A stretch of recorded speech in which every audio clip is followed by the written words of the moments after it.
Hallo, liebe Leute, tudo bem com vocês? Bem-vindos ao Deutsch und Deutschland. Eu sou a Ingrid Lenk.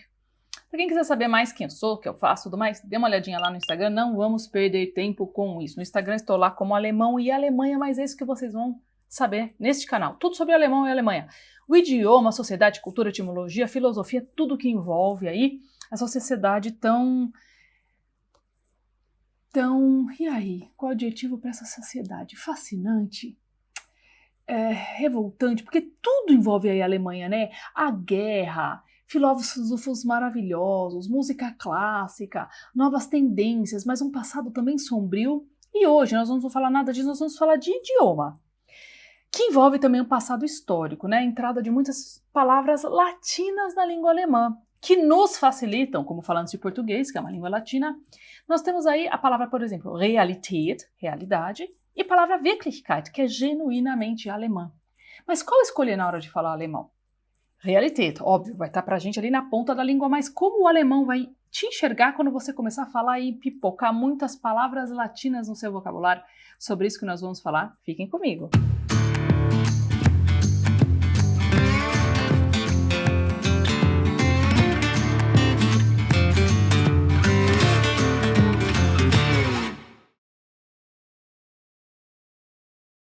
É isso então, né, gente? É muito mais fácil falar Realität. Die Realität versus aí die Wirklichkeit. Mas o que acontece quando vocês começarem a falar muito isso? Nós temos aqui até um livro, que eu até tive esse livro que é muito engraçado, que se chama Latein für Angeber. Latim para os exibidos. Olha o narizinho empinado de César Augusto aqui, hahaha. Porém, a gente tem um cachorrinho fazendo xixi ali, por exemplo. Nós não estamos nem ligando para vocês. Você pode ficar falando latim, né? Mas e aí, é pouca coisa? Merece um xixizinho do cachorro? Vamos falar sobre isso. Nós temos aí, sempre, muitas variantes. Palavra latina grátis, ou kostenlos, que é o original alemão, o genuíno alemão. Der Globus, pode ser de Kugel. Então, desse lado, né, tá tudo em latim, desse lado tá tudo em alemão. Die Diversität, die Vielfalt, die Ökonomie, die Wirtschaft. E aí, nós começamos a perceber que tem muita palavra vinda do latim que nós podemos transformar, e aí tem muita gente que consegue fazer isso, então fala ali a Possibilität, gente, não é tudo que dá para fazer. Aí o alemão vai olhar e vai falar, nossa, o que ela tá falando? Porque não é tudo que existe também, tá? Então cuidado. O que aconteceu então? Vamos falar da entrada primeiro, né, dessas palavras. Sim, nós tínhamos aí o grande Império Romano, ali, ó, pessoal, nós tivemos um limiar, onde os romanos pararam, que é ali na Germânia. E, aliás, um tema aí, né, para vocês saberem por que a gente fala germânico, Deutsch, alemão. Quem foram os germanen, os alemanen, os Deutsch, né? Eu tenho um vídeo só sobre isso, que explica essa diferença, né, dessa nomenclatura. Mas aí, nós temos ali as Limeslinien, as linhas de Limes.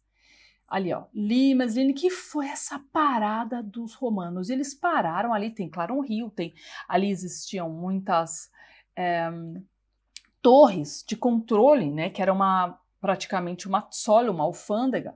Todo mundo, por exemplo, os germânicos, né, ou qualquer outro povo que estava para lá, que queria entrar no território oficialmente germânico com prata, com copo, com couro, com o que fosse, com madeira, tinha que pagar tributo, havia um controle muito grande, mas aqui também houve uma batalha muito grande que nós chamamos de a Teutoburger Schlacht, a batalha do vale, da floresta de Teutoburgo, né, de Teutoburg, falando aí da história de Armínios, de vários, de Quintinius vários, de Armínios, que hoje os alemães chamam de Hermann, o senhor dos senhores. Quem foi esse cara? Quem foi Varus?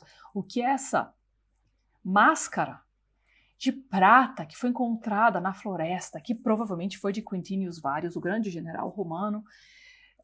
Eu tenho um vídeo só sobre isso, posso filmar de novo, porque é um vídeo que eu já filmei há muito tempo, que é uma história muito legal, mas que essa batalha foi a batalha que então fez com que o avanço dos romanos parasse. E é por isso que nós ainda falamos um pouco de alemão, mas que não é um dialeto romano, por exemplo, porque houve essa parada da entrada dos romanos, mas muito do vocabulário latim ficou. Então nós temos lá Dokument, latim, archiv em alemão. Aluminium Em latim, Quecksilber, em alemão, Alge, alga. Professor, então alge é aquilo que eu estou pensando? É, gente, pode confiar. Meergras, né? A grama do mar. Aqui está escrito errado. Triangel, 3 ângulos, né? O nosso triângulo. Dreieck, literalmente 3 ângulos. César, Kaiser, o imperador. Ah, professor, então a cervejinha Kaiser do Brasil é o imperador? É o César. Calcul, que é cálculo, Berechnung. Casus, Fall, e vão ter muitas outras. Mas, obviamente, para nós usar essas palavrinhas em latim olha, uma manteiga. O que é? Abacaxi com açúcar? Mamão com açúcar? Mamão com açúcar. Mas muita gente tem dificuldade com essas palavras em alemão. Tem uma aluna minha que a sogra falou para ela: nossa, você fala tão difícil.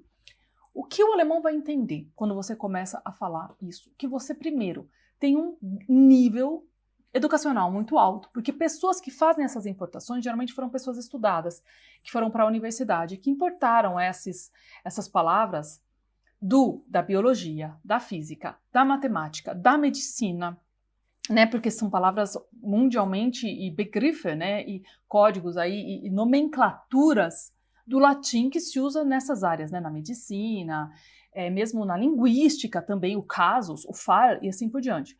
Então, pessoas estudadas, pessoas cultas, pessoas com um nível educacional alto tendem a ter um vocabulário, um Wortschatz, um léxico de palavras do latim muito grandes, né? Então, assim, nós vamos usar independentemente disso acontecer. E a impressão que nós vamos passar para os alemães é de que você é uma pessoa fina, uma pessoa culta, uma pessoa estudada. Mas a opção dessas palavras em alemão existe. E não é todo mundo que vai te entender quando você usar essas palavras do latim em alemão. Deixa eu ver se eu preparei mais alguma coisa. Olha lá. Columna. Imagina, você tá lá e vai dizer columna. A pessoa vai olhar e vai falar, uau. Às vezes ela vai falar, que é columna? Existe em alemão. O alemão é rebuscado. Mas a opção autêntica auf Deutsch é Säule. Delikt, Fehler. Exemplar é um Vorbild, né, um exemplo. Um Experiment é um Versuch. Uma fontaine é uma quelle. Nos jornais nós vemos muita opção, né, nos jornais mais cultos, ou jornal televisivo, de latim, tá? Uma Quelle, então é uma fontaine. E Quelle, na verdade, também nem é tão alemão assim, porque tem a letra Q ali. Q nunca é do alemão, né? Essa letra também já é latina por si só. Enfim, então saibam. Querem usar? Manda ver. O alemão vai achar que você é um pouco exibido, um pouco culto e tá ali abafando? Vai. Muita gente não vai te entender? Talvez aconteça isso sim. Muita gente não vai te entender. Mas é muito fácil, né? E aí, quais outras palavras vocês conhecem em alemão que vieram literalmente do latim e que vocês preferem usar do que a palavra em alemão? Deixem aqui nos comentários. Um beijo. Bis dann.